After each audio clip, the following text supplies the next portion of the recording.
Bonjour Lovaina et bonjour à tous et bienvenue dans votre édition de la mi-journée. 37 cas supplémentaires en 24 heures, c'est le bilan Covid du jour. 21 personnes sont hospitalisées, dont 10 en réanimation, soit un de plus depuis hier et pas de nouveaux décès. Et la campagne de vaccination des seniors de plus de 75 ans se poursuit dans les îles. Après Ayatea, c'est au tour de Nukuhiva de recevoir hier ses premières doses de vaccin anti-Covid-19.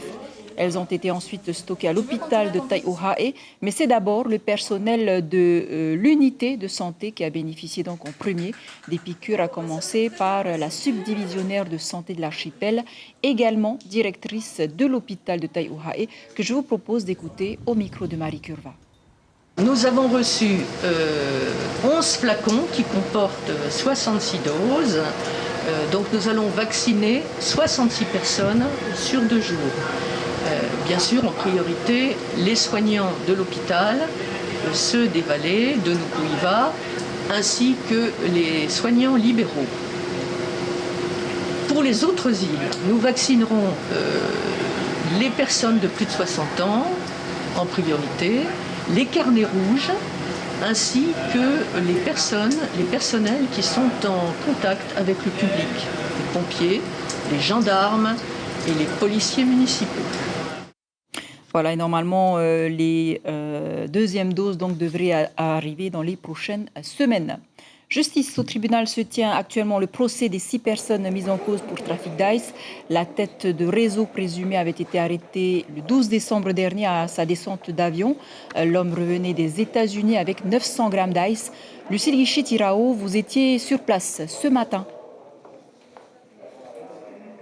Oui, l'affaire paraît simple. Tous les mis en cause reconnaissent intégralement les faits aujourd'hui. À la tête de ce trafic présumé, Vincent Yenchinsoy, dit Chopo, qui tient une célèbre boulangerie à Fa'a. Il aurait effectué 5 voyages à Los Angeles pour importer en tout 1,5 kg d'ice.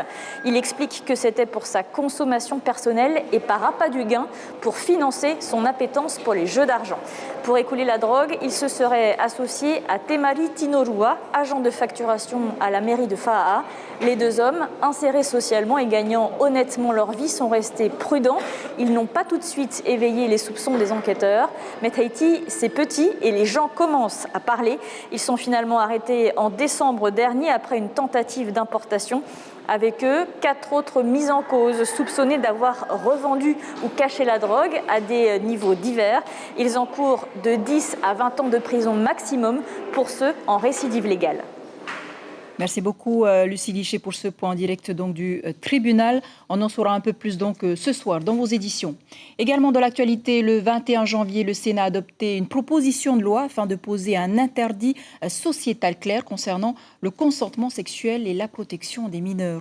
Une proposition de loi qui criminalise tout acte sexuel entre un adulte et un mineur de moins de 13 ans et qui représente donc une grande avancée selon Liliane Valois que nous écoutons dans le cadre de l'invité café. L'idée, c'était vraiment de protéger les enfants avec cette barrière qui est posée à l'âge de 13 ans, qu'il n'y ait pas d'abus de vulnérabilité, parce que c'est de ça dont il s'agit. En fait, on estime qu'effectivement, jusqu'à un âge qui serait l'âge du discernement, du consentement éclairé, il ne peut de toute façon, quels que soient les propos de l'enfant, pas y avoir de relations sexuelles consenties. On a eu des affaires qui ont défrayé la chronique avec des petites filles de 11 ans pour lesquelles les auteurs n'étaient pas poursuivis parce que justement elles déclaraient être consentantes. Donc je pense que la loi évolue comme la société et c'est plutôt une bonne chose, c'est une étape. Probablement, elle évoluera encore. Et voilà, moi je suis aussi de ceux qui applaudissent à deux mains cette avancée-là. Voilà, cette proposition de loi vous sera détaillée ce soir dans un reportage. Et puis cette cérémonie d'inauguration du pôle recherche de l'Université de Polynésie, l'espace dont la construction a débuté en septembre dernier, accueillera des chercheurs, des doctorants du Fénois. Ce sera le plus grand centre de recherche de l'Université de Polynésie, un centre de recherche donc pluridisciplinaire. On écoute le directeur de l'unité de recherche au micro de Noura Mourad et Patita Savia. L'objectif principal de ce nouveau bâtiment, c'est de pouvoir rassembler l'ensemble des collègues qui font de la recherche dans ce bâtiment. C'est de pouvoir peut-être mieux collaborer ensemble, de travailler peut-être de manière un peu plus pluridisciplinaire sur certains sujets, d'avoir des réponses plus globales et in fine finalement d'avoir un énorme laboratoire de recherche qui répond à certaines attentes de la Polynésie française, mais aussi qui nous permettent de nous continuer à développer notre recherche. Direction les Marquises, la gendarmerie recrute 2 réservistes pour Ouapou. Le chef de la cellule de recrutement de la gendarmerie nationale a fait le déplacement.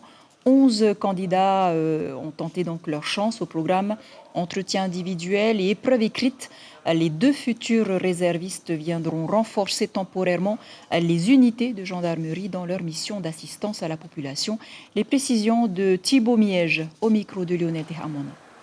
On a vraiment des possibilités de carrière, de filières de recrutement intéressantes en gendarmerie. Alors je pense notamment donc, au recrutement des réservistes, mais également au recrutement des gendarmes adjoints volontaires, aussi bien dans les carrières opérationnelles pour le terrain que dans des filières techniques et administratives. Et on est notamment à la recherche de jeunes pour servir dans des domaines comme la menuiserie, la plomberie, l'horticulture ou encore la cuisine et le secrétariat. Voilà, c'est la fin de ce flash. Si vous êtes à table, bon appétit. À tout de suite pour votre journal en Réau Tahiti.